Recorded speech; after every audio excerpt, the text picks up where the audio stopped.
Welcome to the Mighty Emotions podcast.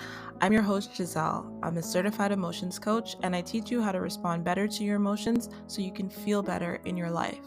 My mission is to show you how to work with your emotions to become more emotionally resilient.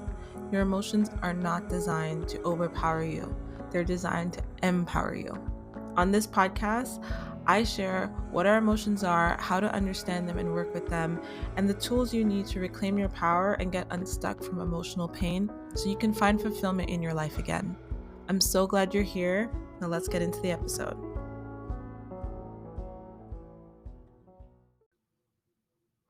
Hello, and welcome to another episode. I hope that you are well whenever you're listening to this episode. If you happen to be listening to it when it went live in February, or even if you're listening to it in March of 2023, I want you to know that there is a self-love challenge going on right now inside the Mighty Emotions community, which is my free community where I share resources and tips and helpful information for you to learn to process your emotions.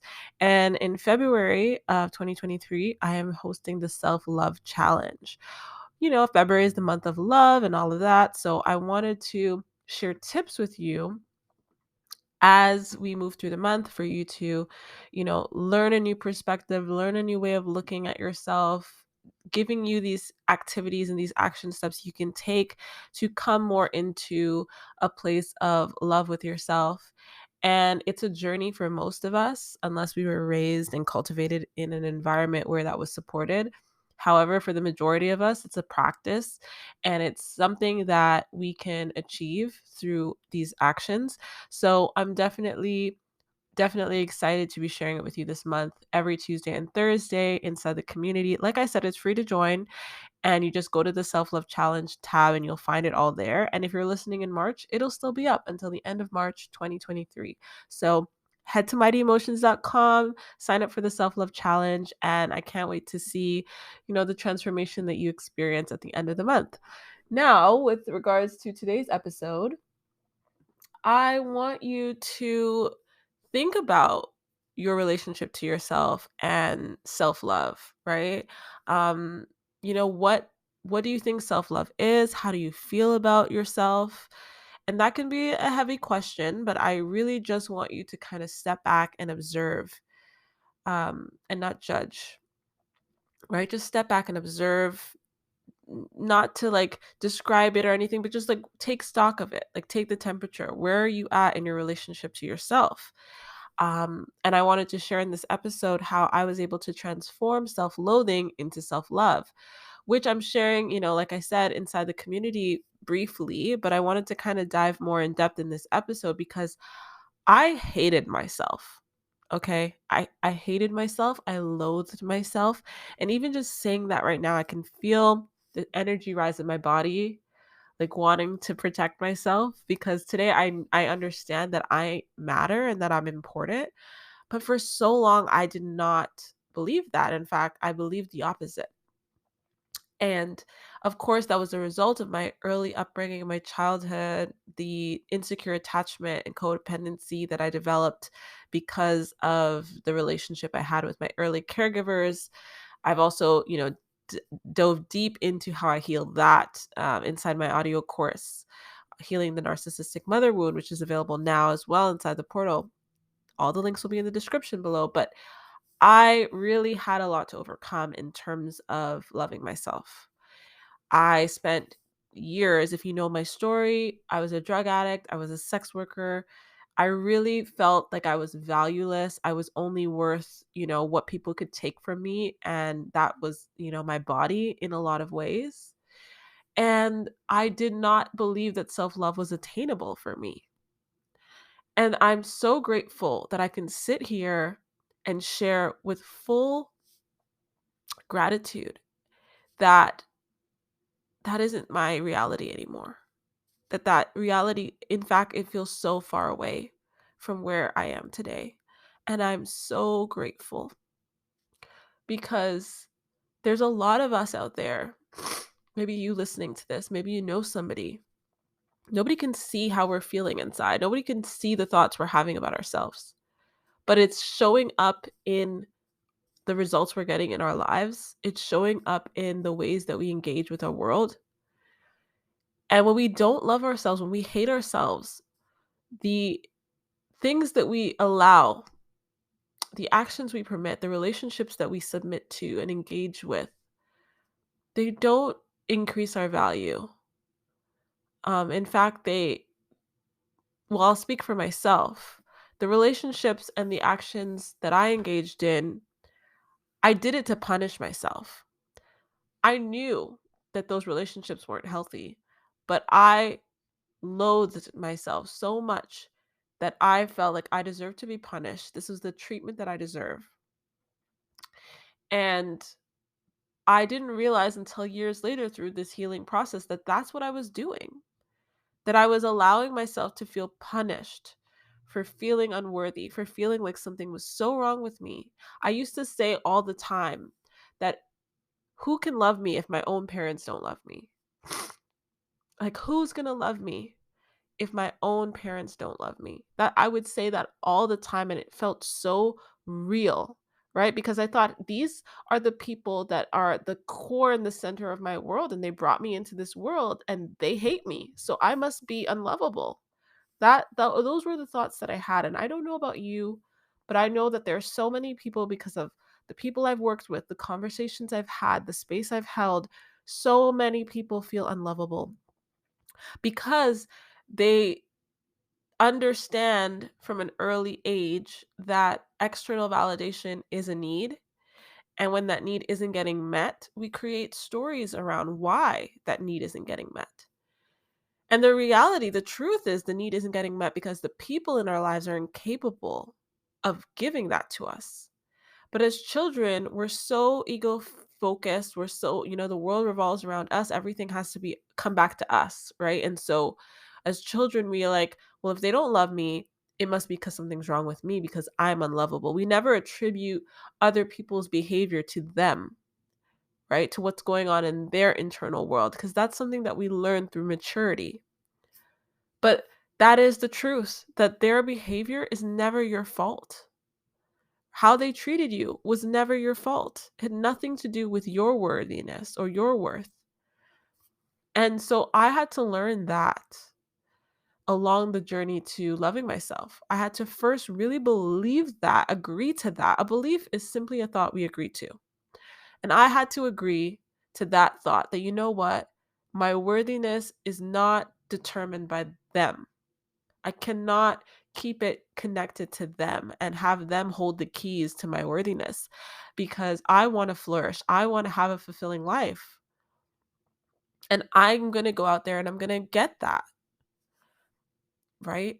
And it absolutely required that other people, other safe relationships were around me, that I had removed myself from those relationships and environments where my worth was being diminished on a regular basis and reflecting that back to me. I had to shift it around because I needed my environment to be safe. I needed to be free to be myself. All of the needs that I talk about on a regular basis, meaning, connection, freedom, safety, had to be in place before I could start to do the work to really reflect and to really process. But even then, after I had started to do it, I found it so difficult to love myself. I was so confused as to, why is it so hard to love myself? I must be unlovable, and kept going back to that. And I realized that it is a process. It is like a ladder. There's like a ladder of self-love, if you want to call it that way. Where I had to start out by just acknowledging and surrendering to the fact that I am who I am in this moment, right? It doesn't mean I can't change, but everything that I've tried to do to reject myself and push away the thoughts that I have about myself has only caused me more harm. So I have to surrender to the fact that, okay, here's where I'm at. Here's the starting point. Okay. The starting point is that I don't feel good about myself, that I feel unlovable, that I have these experiences and this evidence of that, or what I believe to be evidence of that. And I also want to love myself in this moment. I want to learn to love myself. And so I had to accept that nothing that I can do externally is going to change the way that I feel towards myself and the way that I feel about myself, because I was trying all these external things to change how I was feeling towards myself, and it wasn't working. And so first I had to acknowledge, like, this external stuff isn't the thing that's going to work to change the way I feel about myself. I had to surrender to that. I had to give it up. I had to stop. And I had to say, okay, what is going to help me move towards this self-love? And along the way, it was like, okay, self-respect had to come first. I had to stop engaging in behaviors that were diminishing my self-worth. I had to stop accepting relationships where I wasn't being valued. I had to choose value over desire in my relationships. There were a lot of relationships where people needed me to be something for them and they didn't value me as myself. And I had to say, no more. I'm only going to accept relationships where I'm valued. It was difficult. It was challenging, but overcoming the discomfort of taking those steps and really began to free me. It really began to send signals to my subconscious that I was worthy of respect, that I did have some worth. And so after I moved on from self-respect and started to engage in behaviors that were respectful towards myself, I could start to like myself. I could start to find the things about me that made me uniquely me, that made me separate from other people. I could learn to accept those things and change the meanings of those things and decide for myself what those qualities meant. I grew up with a mother that told me, "Oh, you think you're so smart? You think you're so intelligent?" in an effort to put me down. And so for a long time, I felt shame come up whenever I would think about, you know, how quickly I learned something, or someone would call me bright, or someone would call me intelligent. I would want to run and hide, and I would feel all this shame come up because my mother had taught me that that was a negative quality.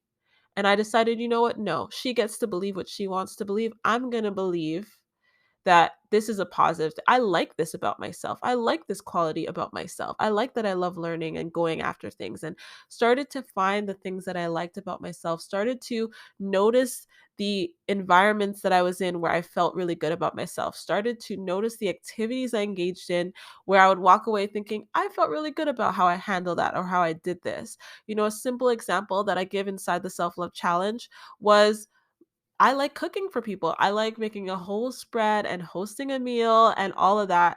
And I would do that for my friends, and they would be like, "This was so delicious. This was so great." And we would all enjoy ourselves, and I would feel so proud of myself after. I would feel so good about that. So I started to like things about myself, right? And the final piece of the puzzle that took me a really long time to realize, but unlocked so much when I realized it, was that I had to learn to be a friend to myself, because so many of us are enemies with ourselves. We don't want to feel what we're feeling. We don't want to look at our thoughts. We don't want to face ourselves, and we run from ourselves. We distract, we avoid ourselves. And we're walking around with this fragmented body and mind, and that's not our wholeness. And so to return to my wholeness, I had to learn to connect to myself and to be a friend to myself, to nurture myself. And the way I learned to nurture myself is the way I teach to nurture yourself, which is to feel your emotions, to process it, to move through it, to allow them to move through you, to look at the stories, to make decisions, to look at your underlying needs and getting them met. That is the core of all of this work. And that was what helped me unlock a level of self love that I didn't realize I was going to attain. I thought, well, I kind of like myself now. It's okay. But when I learned to be a friend to myself, because I learned to nurture myself, and this is where the Mighty Emotions method was born, when I realized that I can bring my body and my mind into harmony with each other instead of fighting, I unlocked a level of self-love that I have today that I didn't think was going to be achievable. And that was the missing piece. Is nurturing myself, right? Having that compassion toward myself, being curious. And all of us have the capacity to do this. But I think we try to go from self-loathing to self-love overnight. We try to go from hating ourselves to loving ourselves. We try to look at other people who we think love themselves, even though we don't know anyone's internal world, and we try to emulate them and their lives on an external level. And the key is internal. It's always internal. It's always in us. So it's about, how can I start to respect myself through my actions? How can I start to like myself and celebrate and magnify and amplify the things about myself that I love? And then how am I going to nurture myself and connect with myself? By processing my emotions, by looking at my stories in a compassionate way, being compassionate toward myself as a human being, by humanizing myself. And that is how we unlock the self love that, guess what, is always in you. It's already there. It's just suppressed underneath all the stuff we don't want to look at and process. And only by clearing that out can that self love come through. And it is so beautiful and so magical. And I'm so, so grateful that I'm able to attain it and then to teach others how to attain it, because it's unlike anything you can conceptualize. It is something that you feel truly intuitively. And again, it's available to all of us. It's just about learning these steps. So I hope that this episode really resonated. I hope that you can start to practice those steps. I'm here to support you on that journey, which is why I created the Self Love Challenge. So go to mightyemotions.com. If you're listening to this within February or March of 2023, you'll find the tips there. And I literally break down for you step by step the process that I walked through and how I did it and how you can do it and take these action steps in your life to unlock the self love that's already within you. And you deserve it. You're worthy of it. No matter who convinced you that you were not worthy of it, here's a thought I want you to start to agree to: I am worthy just because I exist. I want you to say yes to that thought and choose that thought over and over and over, because it's the truth. So thank you for being with me for another episode. I love you. I send you so much love, and I look forward to sharing future episodes with you. Thank you for being here. Bye. Thank you so much for listening to today's episode. It would mean so much if you could subscribe, leave a review, share with your friends and family, and let me know what you think by going to my Instagram at mighty_emotions and connecting with me and letting me know what you loved about today's episode. It really means a lot that you support this podcast, and I love coming to you each week with a new episode. So be sure to subscribe, let me know what you think, and take care of yourself.